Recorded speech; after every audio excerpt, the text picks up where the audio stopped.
Contigo me divertí, ahora me siento muy mal. Me dijiste que te enamoraste y que no era parte del plan.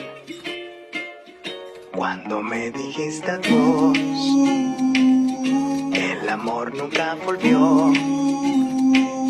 Me preguntaba si podía amar a alguien de